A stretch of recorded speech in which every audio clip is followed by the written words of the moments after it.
Parfait. Bonjour à tous. Donc comme je vous le disais, bienvenue à cette session en fait de formation en ligne concernant en fait les petites astuces Windows 7, l'utilisation de Microsoft Excel en association avec SolidWorks. Et donc on finira par un exemple sur comment piloter un modèle 3D SolidWorks au travers d'Excel. Donc c'est un webcast qui est un petit peu différent des autres, étant donné qu'il va nettement moins concerner la partie SolidWorks, mais plutôt les fonctions usuelles qui vont graviter autour. Donc première partie en fait, les fonctionnalités usuelles d'Excel. On va faire un petit rappel sur ce qu'on utilise couramment pour mettre en œuvre dans les familles de pièces, ou pourquoi pas dans la dernière partie en fait pour piloter nos modèles. On fera un petit tour aussi sur deux trois petites fonctions de Windows 7 qui sont bien pratiques au quotidien. Et donc on finira par une phase de questions. Donc première partie en fait sur Excel, je vous ai fait un petit récap de ce qu'on utilise couramment. Donc là ouais je pourrais vous joindre en fait, j'ai fait un fichier Excel où vous avez par onglet les différentes opérations qu'on utilise couramment.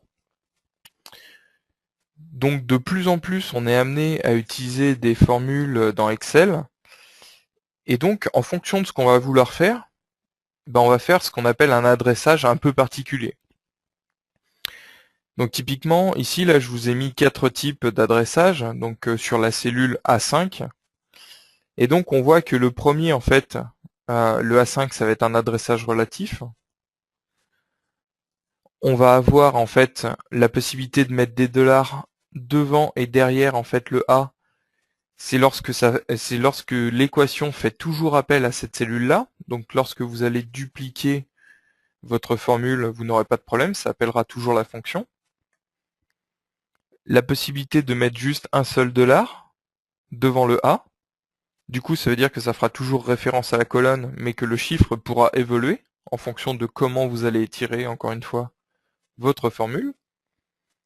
Et donc la possibilité d'intercaler le dollar juste avant le chiffre, qui pour le coup, en fait, maintiendra la ligne 5, mais changera la colonne.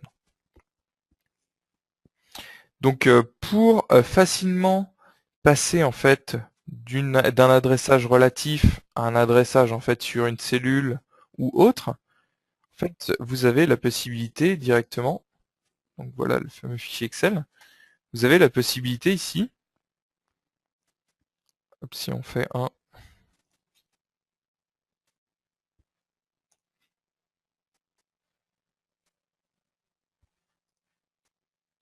petit exemple, voilà, ici vous avez la possibilité en sélectionnant votre élément, en appuyant sur F4, de changer le type de relation que vous allez utiliser, très simplement. Et donc derrière, vous n'avez plus qu'à étirer la formule.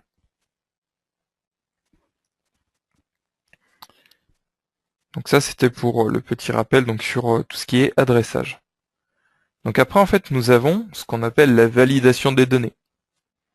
Donc c'est plutôt pratique parce que ça permet, au travers d'un menu déroulant, de calibrer potentiellement un petit peu les choix que vous allez donner aux utilisateurs. On n'autorise pas forcément du coup la saisie libre, on a quelque chose de nettement plus propre. Donc là, ce que j'ai fait, c'est que j'ai fait tout simplement un tableau avec des couleurs, les composantes rouge, vert et bleu, et leur codification en hexadécimal, quoi. Donc cet exemple servira un petit peu plus tard dans la recherche verticale. Donc là, ce qu'on va faire en fait pour garnir ce menu déroulant ici, en fait, je me suis basé sur cette liste. Donc pour faire un menu déroulant de ce type-là, en fait, c'est très simple. Donc je pourrais en faire un autre à côté ici. Vous sélectionnez une cellule lambda. Vous allez en fait dans l'onglet Données et vous avez en fait une fonction qui s'appelle validation des données. Et donc dans la validation des données, vous avez ici une fonction list qui va nous permettre en fait de spécifier ici ce qui va être dans ce menu déroulant.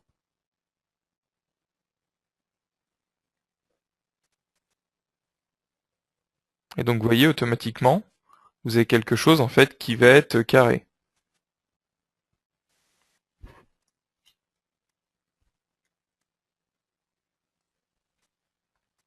Donc ça, c'est ce qu'on appelle la validation des données.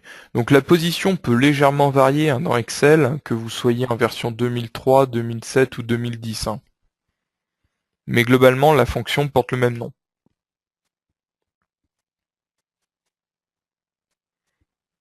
Voilà. Donc on arrive un petit peu plus là sur quelque chose que vous connaissez, hein, donc les familles de pièces, avec pourquoi pas la possibilité en fait de mettre des conditions, de façon à avoir un minimum de choses à paramétrer, quoi. Et surtout avoir des fonctions qui parlent plus potentiellement à un utilisateur occasionnel de SolidWorks. Donc pour le coup, on va lui dire, est-ce que tu veux la présence d'une pièce qui s'appelle caster, oui ou non? Et en fonction de ça, en fait, changer son état dans l'assemblage.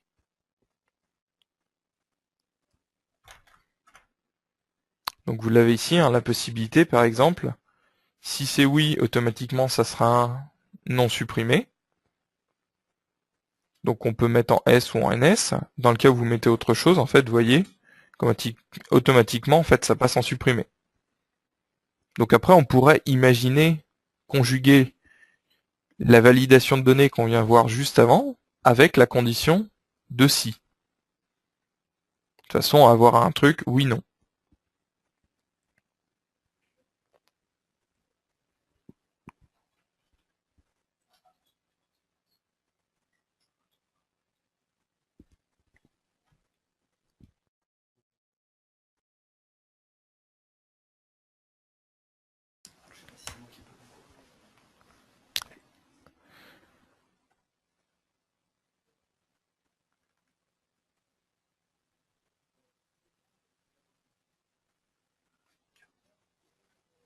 Alors, excusez-moi, apparemment, en fait, il y a un petit souci. Certaines personnes ne voient pas Excel.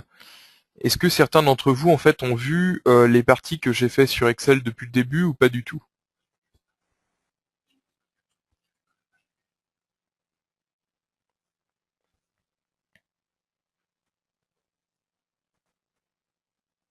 Ok, pas de problème. Bon, on va reprendre tout ça. Donc, ça permettra aux retardataires de rattraper tout ça. Donc, hop, laissez-moi juste une petite seconde qu'on rétablisse tout ça. Hop.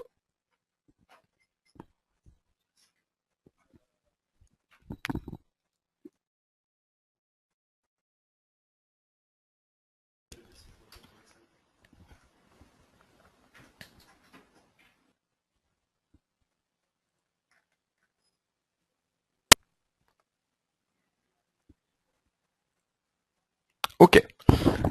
Donc comme je vous le disais, donc bonjour à tous. Aujourd'hui, donc nous allons voir comment exploiter Windows 7 et Microsoft Excel au mieux avec SolidWorks. Donc voici l'agenda en fait que nous allons voir. Donc là, j'espère que tout le monde voit correctement mon écran avec la présentation de l'agenda. Ok, parfait. Donc la première partie concerne donc les fonctions usuelles d'Excel. Nous verrons ensuite les fonctions que nous utilisons couramment au quotidien avec Windows 7. Et nous verrons dans un dernier temps en fait comment piloter de façon simple au travers d'Excel un modèle 3D SolidWorks.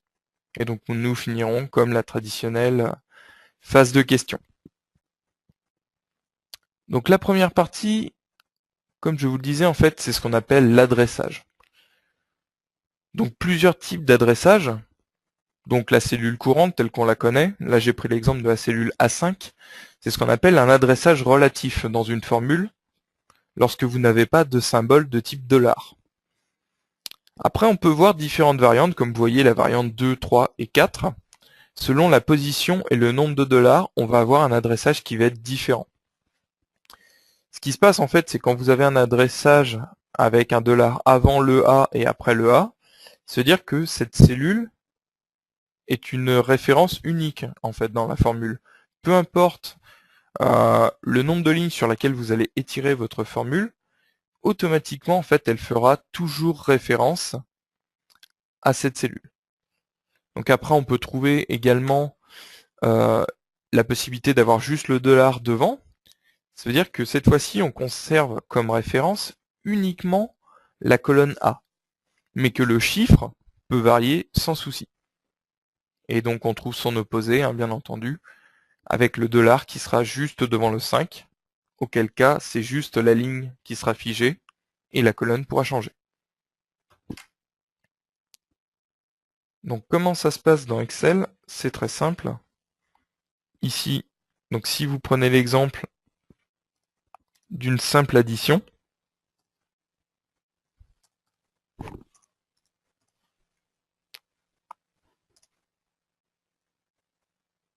de ces deux éléments, ici en fait vous allez pouvoir passer de l'un à l'autre très simplement en appuyant sur la touche F4. Passer donc sur un adressage avec une cellule unique, puis ici donc une valeur unique, et enfin donc la colonne unique.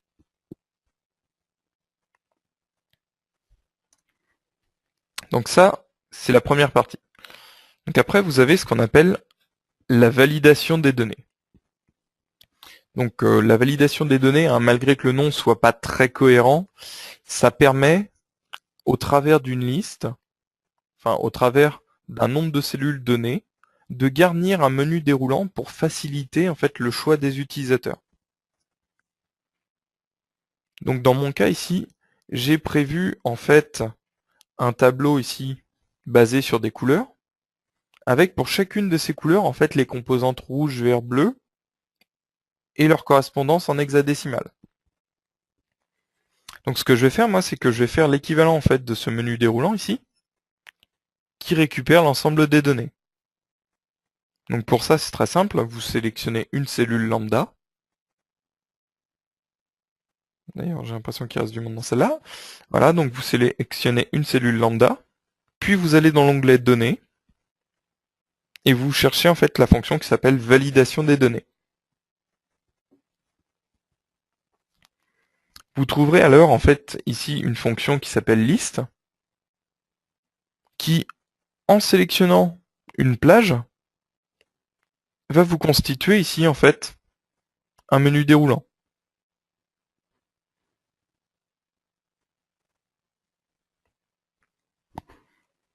Donc c'est toujours intéressant de prévoir des interfaces claires et simples pour les utilisateurs occasionnels.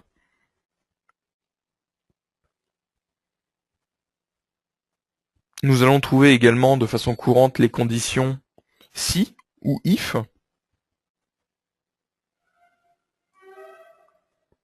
Donc on peut par exemple, comme c'est présenté ici, l'intégrer dans des familles de pièces. Vous avez la possibilité de dire est-ce que oui ou non je veux la présence d'une fonction donnée.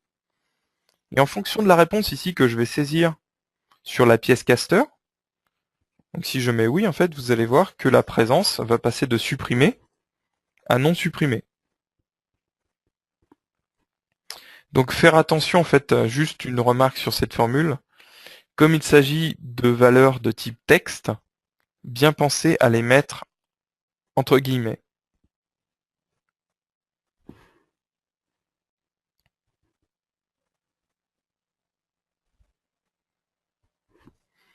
La concaténation. Très pratique aussi dans le cas d'une famille de pièces, parce que vous allez pouvoir, en fait, au travers des différentes colonnes avec vos données, former le nom de la configuration adéquate, par exemple. Donc dans mon cas, j'ai pris ici une composition à base de matière, longueur et un anthrax. Et bien entendu un séparateur que vous pouvez changer à votre guise.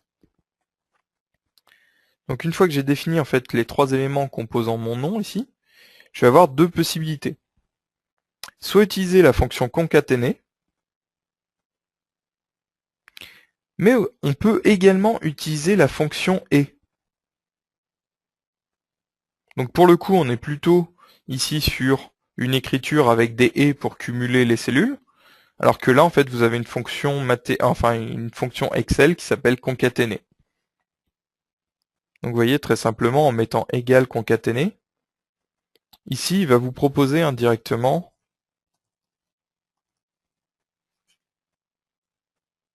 ce qu'il faut mettre dedans.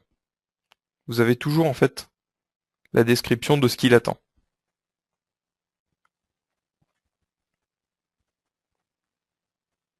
Et donc, bien entendu, hein, plus ces formules vont devenir complexes, et ben, ce qui va être intéressant, c'est quand même de savoir remonter les références pour voir où il y a des problèmes, par exemple. Donc pour ça, il y a une fonction hein, qui existe, qui est toute prête, mais que probablement personne n'utilise aujourd'hui. Donc là, en fait, on est sur quelque chose de simple. Hein. Les références sont sur une page, il n'y a pas de souci là-dessus. Mais quand vous commencez à avoir des milliers de lignes, des références croisées entre différents onglets, il devient quand même très pratique ici, en fait, de savoir par où passe cette fonction, plutôt que de remonter les cases une par une, ce qui peut être très long. Donc, il suffit en fait de sélectionner ici notre case avec la concaténation. Donc, on voit la formule ici. Hein. Et donc, lorsque vous allez dans l'onglet formule, vous avez plusieurs choses.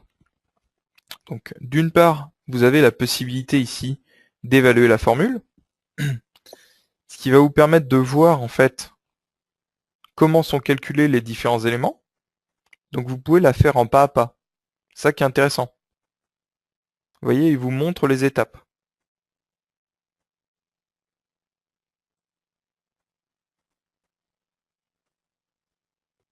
Et donc, ce qui peut être fait derrière, lorsque les références sont complexes et que vous avez une erreur, on peut, ce qu'on appelle, repérer les antécédents.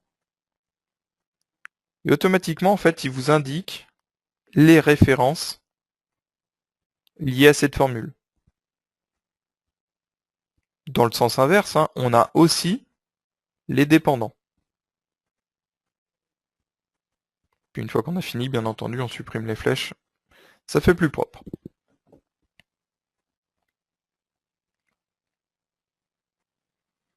On peut également avoir besoin de la fonction entier, notamment dans nos équations pour arrondir lorsqu'on fait un nombre de trous.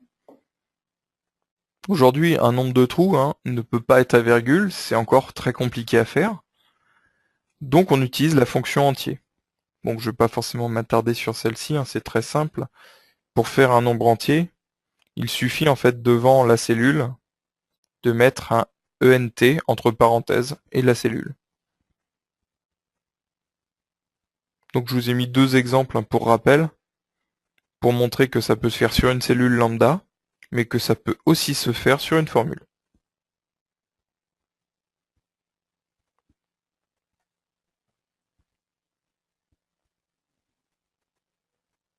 Et donc la partie qui va être donc la plus intéressante, c'est quand vous avez donc, comme je vous le disais, plusieurs onglets avec énormément de données, la possibilité de ressortir le juste nécessaire basé sur des critères en fait.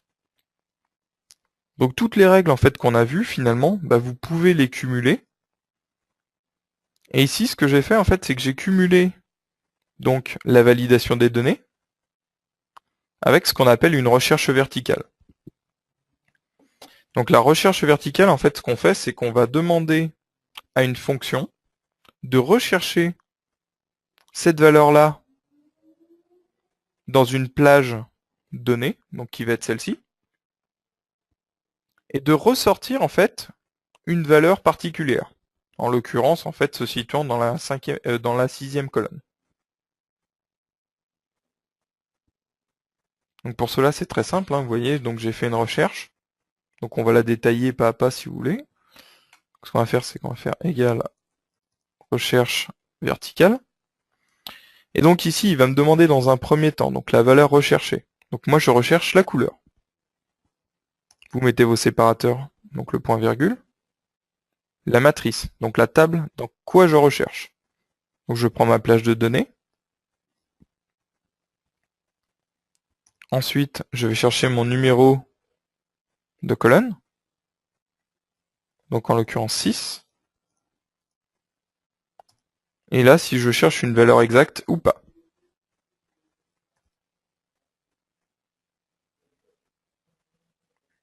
D'ailleurs, j'ai fait une erreur. Hop, excusez-moi. Et donc automatiquement, quand vous allez changer, il va aller chercher la bonne valeur. Donc ça, c'était un petit peu pour faire les rappels sur Excel, savoir ce qu'on pouvait mettre en œuvre, donc pour après piloter un modèle, ou tout simplement en fait lorsqu'on veut améliorer un petit peu ces familles de pièces.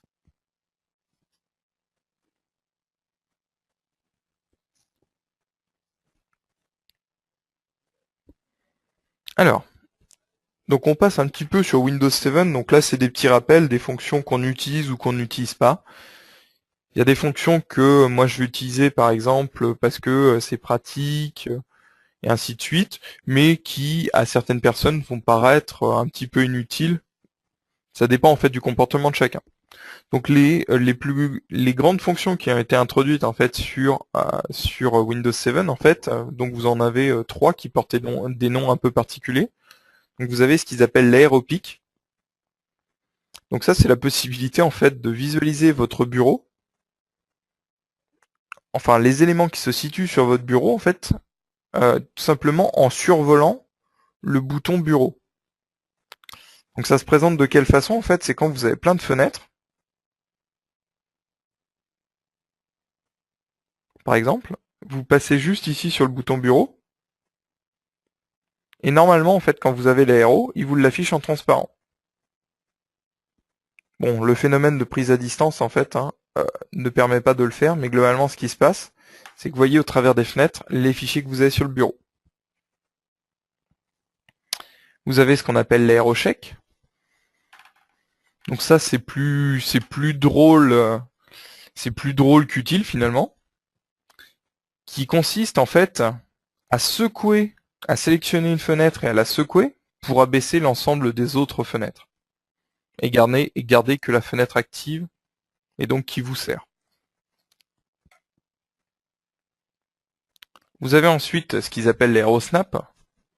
Donc ça, pour le coup, c'est vraiment utile, qui permet en fait, maintenant comme beaucoup de personnes sont équipées d'écrans 22, 24 ou 27 pouces, de scinder votre écran en deux et d'avoir pourquoi pas SolidWorks d'un côté, un PDF de l'autre, ou SolidWorks plus DraftSight, et de pouvoir travailler comme ça avec toutes les informations sous les yeux.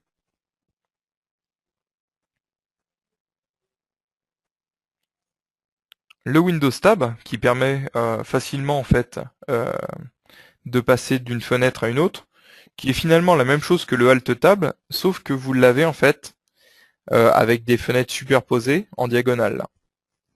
D'ailleurs, pour passer de l'une à l'autre, après il vous suffit en fait de jouer avec la molette de votre souris. Donc là, je vais pas pouvoir vous le montrer. Pareil, ça ne fonctionne pas en prise à distance. Quelques raccourcis intéressants. Donc vous avez la possibilité, donc là je vous les ai mis pour rappel, c'est des choses traditionnelles, donc pour accéder à votre bureau, à votre explorateur. Petite fonction intéressante en fait, lorsque vous avez l'habitude, pour lancer vos applications rapidement, en fait vous pouvez faire un Windows plus 1, 2, 3, 4, 5, enfin selon le nombre de chiffres que vous avez sur votre clavier. Et en fait ça permet en fait de lancer les applications dans l'ordre où elles sont positionnées ici dans votre barre de tâches. Donc si vous êtes un utilisateur courant de SolidWorks et que vous l'avez mis en premier, dès le matin, vous pourrez faire un Windows 1 pour le lancer. Donc je ne vais pas tous vous les détailler, mais je vous l'ai mis pour rappel. Fonctionnalité intéressante, la possibilité en fait dans l'explorateur Windows, en fait, de filtrer efficacement en fonction, par exemple, du type de document. Là, je vous ai mis que le type, ça marche sur la taille, sur la date, enfin sur les colonnes qu'on va ajouter. Donc très simplement, pour y accéder, il vous suffit en fait, lorsque vous allez ici dans votre dossier, de sélectionner la petite flèche et de dire que moi je garde que les DXF.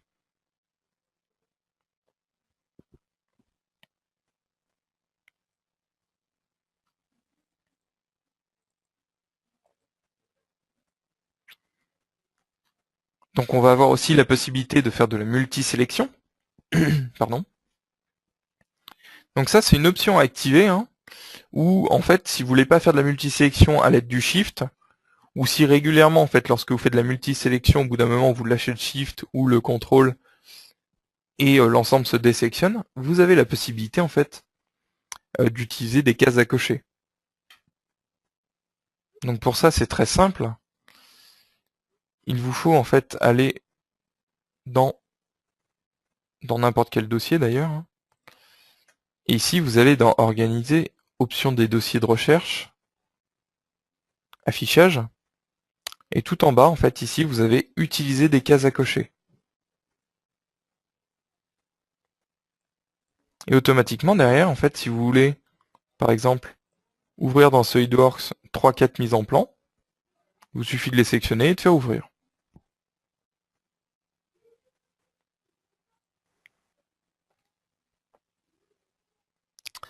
Parfait. Donc ça, c'était pour un petit peu tous les rappels de ce qu'on peut utiliser au quotidien, que ce soit sur Excel ou sur Windows 7. Donc on va passer là sur la partie un peu plus intéressante.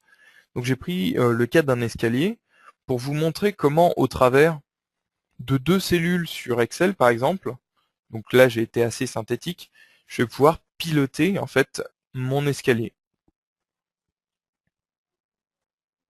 Alors, donc voyons voir comment ça se passe. Donc on va commencer par lancer SolidWorks et aller chercher notre escalier.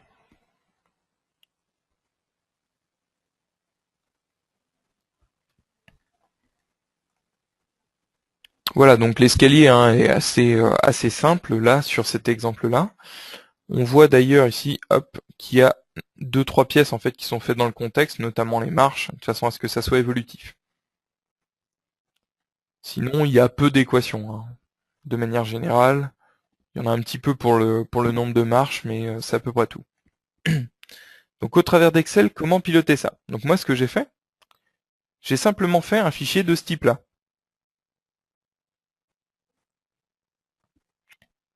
Sur lequel, en fait, j'ai mis ici la largeur de mon escalier, la longueur de mon escalier, et un bouton mettre à jour. Donc typiquement ici, hein, si je veux passer sur 2000 de large et un escalier qui fait 10 mètres, je rentre mes valeurs, je fais mettre à jour, et j'attends. Et automatiquement, ça se synchronise. Donc là, ce qu'on va faire, c'est qu'on va voir comment mettre ça en place. Donc la première des choses, en fait, pour pouvoir faire ça, donc c'est d'avoir construit son modèle 3D, bien entendu. Et à partir de là, en fait, activer ce qu'on appelle l'onglet développeur. Donc l'onglet développeur, en fait, hein, c'est ce qui va regrouper ici différents outils, notamment la possibilité de créer une interface avec des boutons, des choses comme ça, et surtout la possibilité de mettre des lignes, entre guillemets, de code qui vont synchroniser le modèle. Donc je vous rassure, c'est quelque chose de simple. Donc pour activer cet onglet, il vous faut aller dans les options en fait d'Excel. Pardon. Et donc vous aurez en fait ici une fonctionnalité qui s'appelle personnaliser le ruban. Et sur la zone ici de droite, vous verrez en fait que l'onglet développeur est décoché par défaut. Une fois que vous aurez cet onglet, en fait, on va pouvoir ajouter un bouton. Donc, si on refait globalement ce fichier-là, donc ce que je vais faire, c'est hop, je vais récupérer cette partie-là. On va refaire un fichier Excel. Je vais ici déposer mes valeurs et ajouter un bouton. Donc pour ajouter un bouton, hein, onglet développeur, insérer. Et en fait, ici vous avez tout un panel d'outils avec des cases à cocher, ainsi de suite. Nous, on va juste prendre le premier, hein, qui est très simple ici, le bouton. Et là, je vais dessiner en fait mon bouton. Automatiquement, en fait, ici, il va m'ouvrir une fenêtre pour lui affecter une macro derrière. Donc moi, je vais l'appeler en fait bouton 1 quand clique en fait, quand je vais cliquer dessus. Donc on va le mettre dans ce classeur. Ici, on pourrait cliquer sur enregistrer, ça veut dire qu'il loguerait en fait toutes les actions que je fais.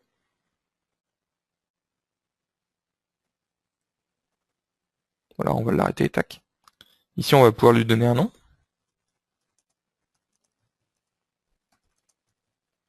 Donc pour l'instant, rien de compliqué en fait, hein, je construis mon interface.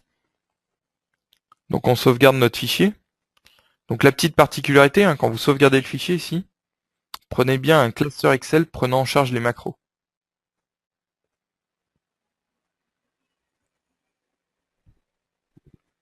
Voilà.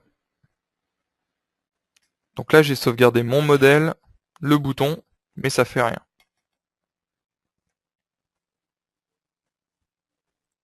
Alors, donc une fois qu'on a fait notre interface,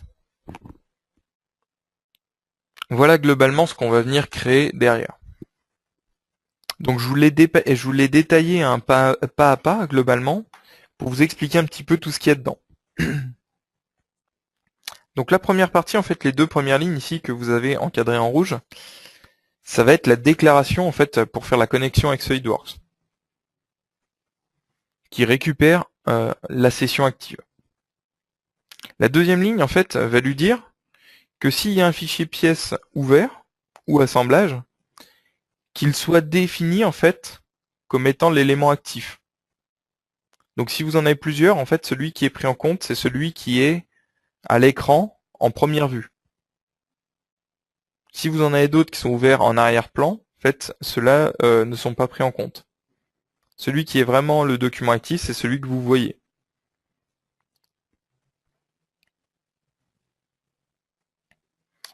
Ok. Donc si on va un petit peu plus loin après, ici on va voir en fait, les paramètres à modifier dans SolidWorks. Donc dans SolidWorks, en fait, moi j'ai plusieurs choses. Donc le D3 largeur d'escalier, en fait, si je vais dans mon 3D ici, en fait c'est tac, la largeur de l'escalier. Ici en fait j'ai fait une répétition. Et du coup j'ai une cote ici qui s'appelle D3 largeur escalier. Bien entendu, pour plus de facilité, vous pouvez la renommer. Hein.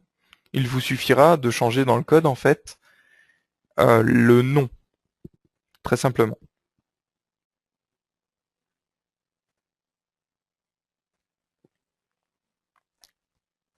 Donc bien faire attention hein, ici. Les valeurs sont toujours divisées par 1000 en fait, parce que les unités sont en mètres. Et la dernière partie en fait, c'est lorsque comme moi en fait vous allez passer d'une cote qui est dans l'assemblage à une cote qui est dans une pièce, de préférence, soit vous faites la reconstruction tout de suite et vous libérez la sélection, soit vous pouvez faire la reconstruction à la fin, mais après selon les niveaux en fait il est préférable de la faire progressivement des fois. Et donc après le unsub en fait pour fermer globalement notre programme. Donc voilà un petit peu comment ça se passe. Donc si on le refait en fait hein, sur cette partie-là, pour accéder à la macro, ce que vous allez faire, c'est que vous cliquez ici sur Visual Basic et vous retrouvez en fait le module que vous avez fait tout à l'heure avec le sub bouton 1 quand je clique. Ici, à chaque fois que vous mettez une apostrophe, ça permet de mettre du commentaire. Hein. Donc on pourra mettre ici début du programme. Automatiquement, il passe en vert parce que c'est du commentaire. Ensuite, globalement, vous définissez ici la connexion à SolidWorks.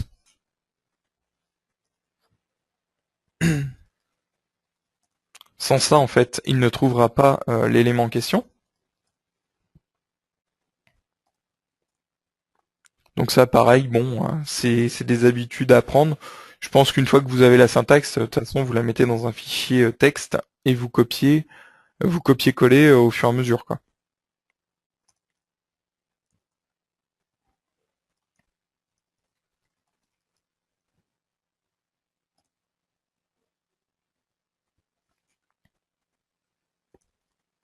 Voilà. Donc là, on a fait notre connexion. Ensuite, on va définir ici que la pièce sera la pièce active.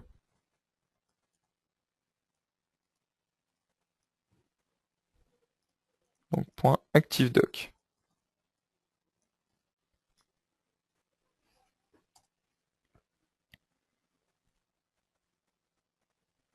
Donc voilà, on a fait notre connexion. Donc pour aller plus vite, hop, on va les récupérer.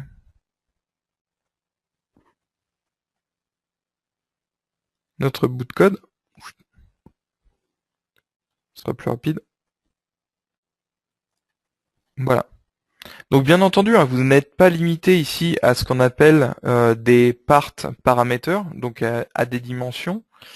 Vous pouvez aussi, après en changeant la syntaxe, intervenir sur des fonctions. Est-ce qu'elles sont supprimées, non supprimées? Là, vous êtes assez ouvert, mais par contre, ça nécessite d'aller un petit peu plus loin dans l'API, quoi. Donc comme le but là n'était pas en fait de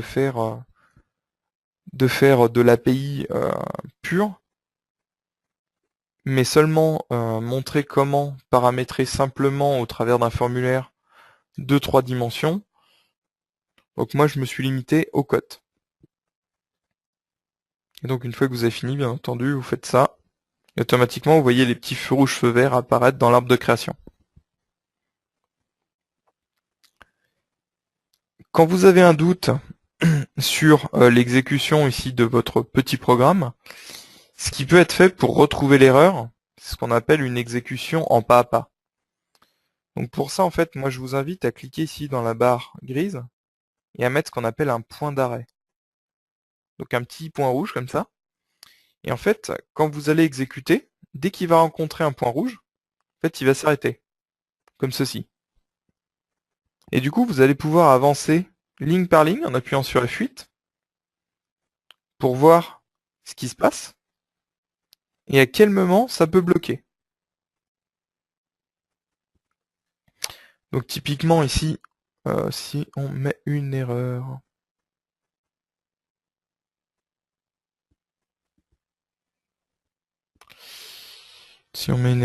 tac tac tac,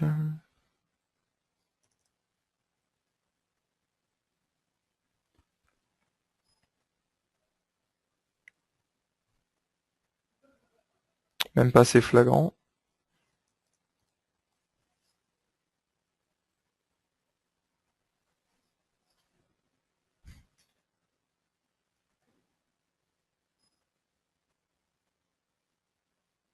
Voilà. Au moins vous le savez tout de suite en fait quand ça bloque et sur quelle ligne. Donc voilà l'intérêt par exemple d'une exécution en pas à pas.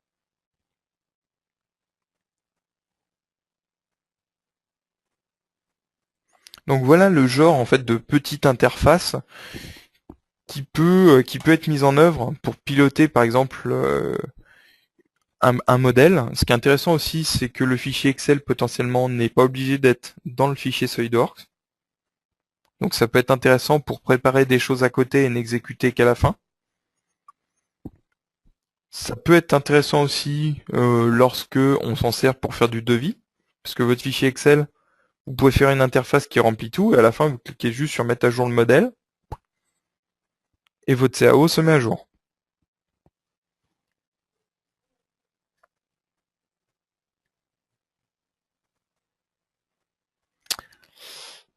Donc voilà pour cette présentation. Avez-vous des questions sur tout ce qu'on a vu, que ce soit concernant Excel, Windows 7, ou comment piloter un modèle?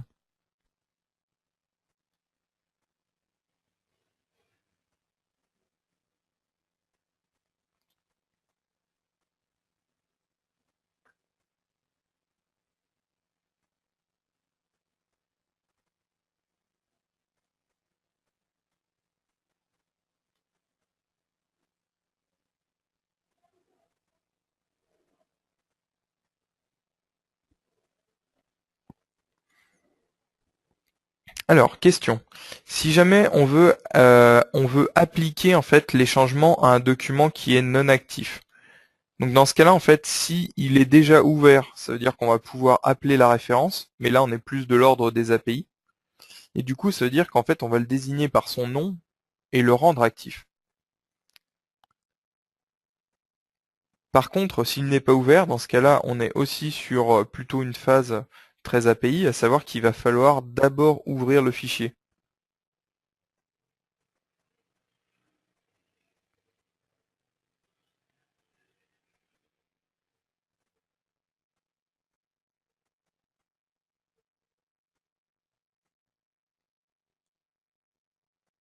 Alors, y a-t-il des fonctions ou des liens à mettre dans l'assemblage ou est-ce que les modifications se font uniquement au travers des contraintes? Donc non, non, les modifications en fait qui se sont opérées là intervenaient à la fois dans l'assemblage mais aussi au niveau en fait des pièces.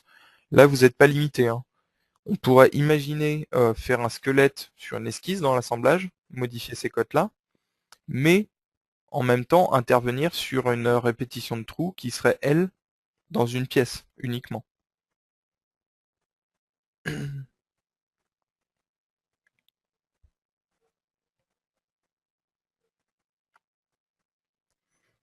Alors, aujourd'hui, en fait, ces fonctionnalités-là sont disponibles aussi bien sous Excel 2003, 2007 et 2010. La question, en fait, c'était sur quelle version d'Excel on peut faire ça. Donc après, bien entendu, hein, plus les années avancent, plus les outils sont faciles à utiliser. Je sais plus exactement où est la barre d'outils développeur dans Excel 2003, mais elle existe déjà, ouais.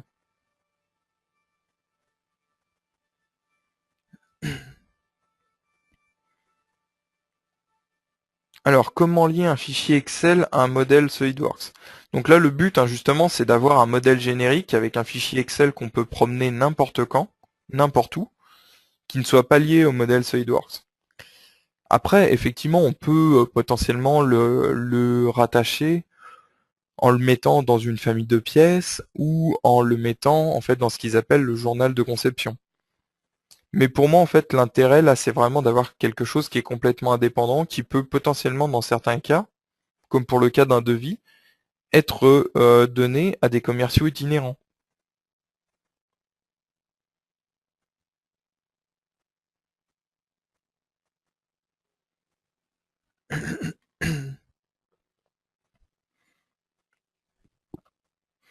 Alors, avez-vous une liste plus ou moins exhaustive des commandes VBA pour piloter un fichier SolidWorks? Alors aujourd'hui, en fait, les limites vont être globalement celles qui sont décrites ici dans l'API SolidWorks. Donc à savoir, on peut faire énormément, énormément de choses. C'est juste que lorsque vous allez regarder ici l'aide API SolidWorks et que vous allez rechercher en fait, qu'est-ce qu'on pourrait rechercher?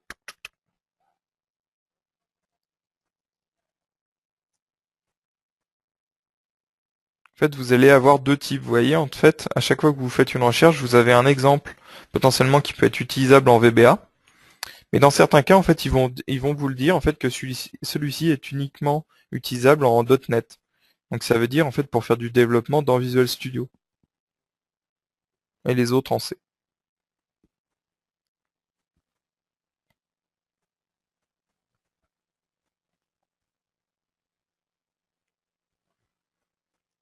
Alors, pensez-vous faire une formation plus avancée ultérieurement? Donc comme je vous l'ai déjà dit en fait sur les formations, moi je suis ouvert effectivement à toute suggestion. C'est quelque chose en fait qu'on peut regarder.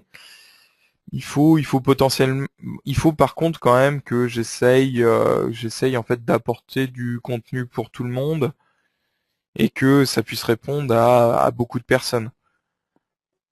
Aujourd'hui, aujourd'hui en fait, ça nécessite quand même d'avoir un peu de prérequis sur du visuel basique que tout le monde n'a pas forcément. Mais ça reste quelque chose d'envisageable.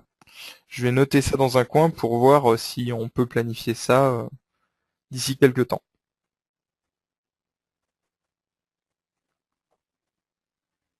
Alors, valable sur toutes les versions de SolidWorks.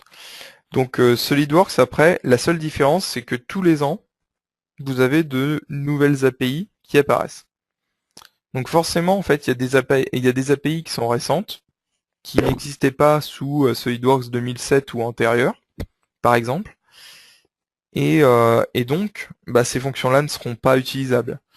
Pour savoir si elles sont utilisables, il faut vraiment se référer à l'aide d'API, où vous allez avoir en fait le listing de tout ce qui peut être utilisé. Donc on voit là par exemple que vous avez plusieurs choses ici. Il y a la partie SolidWorks, la partie drawing, la partie routing, simulation et ainsi de suite. Et là-dedans en fait vous retrouverez toutes les méthodes applicables.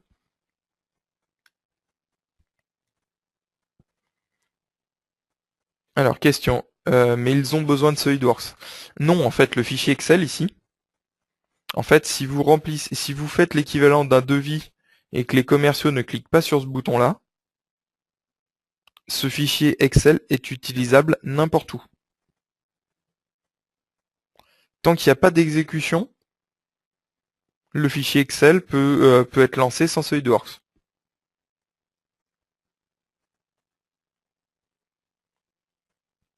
Après, bien entendu, si la démo, si vous avez des commerciaux itinérants qui sont équipés de SolidWorks et qui peuvent faire le devis en live et cliquer sur le bouton et faire le modèle 3D, c'est quand même effectivement appréciable.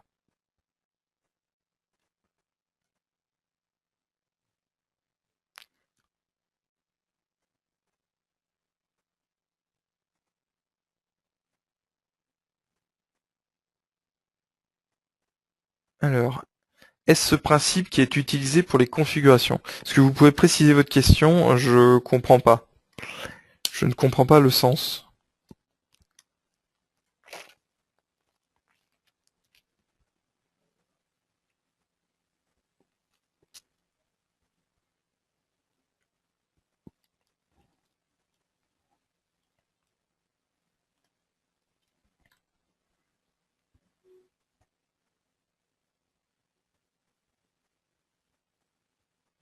Alors, à quoi correspond dans votre SolidWorks le nombre de marches, la largeur de marche, et quelles sont ses fonctions? Donc la marche, en fait, la largeur, elle est en fait dans le contexte. Donc ça veut dire que du coup, elle est dépendante ici de ma largeur d'escalier, de cette cote-là, qui est ici, hop, voilà. Le nombre de marches ici, en fait, il est piloté ici par une équation qu'on voit, hop.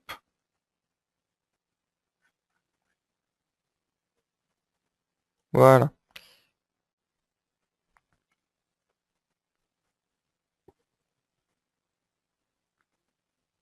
Voilà, donc c'est dépendant d'une équation. Donc c'est pour ça que je les pilote par un.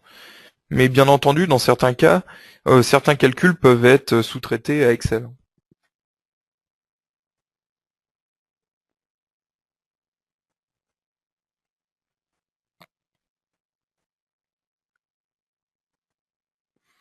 Alors le fichier Excel, plusieurs possibilités pour l'intégrer.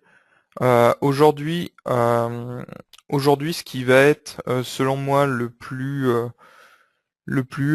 fiable, ça va être en fait de le mettre sur la page 2, par exemple, d'une famille de pièces, ou dans des lignes un petit peu plus, enfin dans le bas de la page 1, à condition d'avoir mis des lignes commentaires avant, quoi. Aujourd'hui, je recommanderais cette méthode-là plutôt que de mettre ça dans le journal de conception, parce que c'est plus problématique. Et je recommanderais même, en fait, autant que possible de le stocker à l'extérieur, parce que ça permet d'avoir un fichier qui sert potentiellement pour plusieurs modèles. Et surtout, en fait, le fichier Excel, là, ça va parce qu'on est sur quelque chose qui fait quelques kilos. Mais si vous avez beaucoup de données à traiter, avec des tableaux croisés dynamiques, ainsi de suite, en fait, vous arrivez vite sur des fichiers Excel qui font quelques mégas. Et donc, vos fichiers pièces ou assemblages en pâtissent.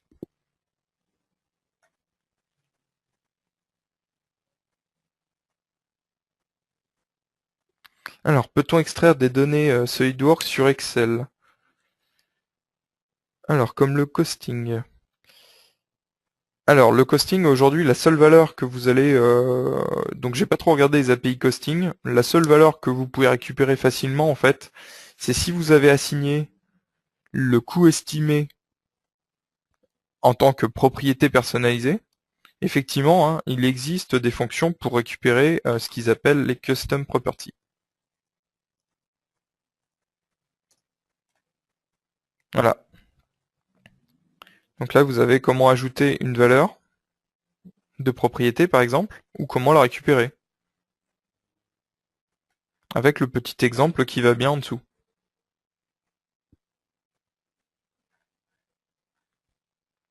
Après, les API costing, là, je ne saurais pas vous dire exactement ce qu'il y a, je l'ai pas fouillé pour le moment.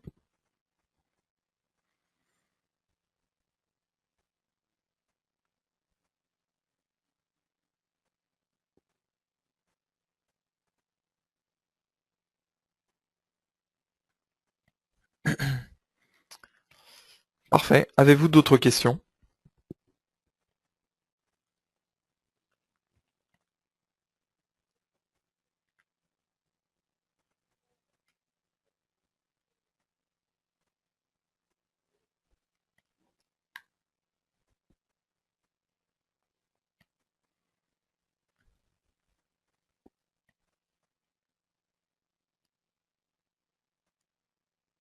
Alors, question, où trouver le PowerPoint? Je vais regarder en fait pour le mettre à disposition sur le guide 3D, soit en fait en tant que pièce jointe dans un billet de blog, par exemple sur la liaison entre Excel et SolidWorks, soit sur l'événement.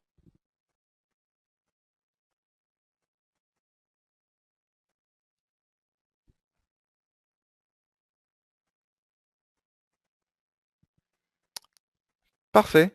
Bah, s'il n'y a plus de questions, je vous souhaite donc une très bonne fin de journée et un bon week-end.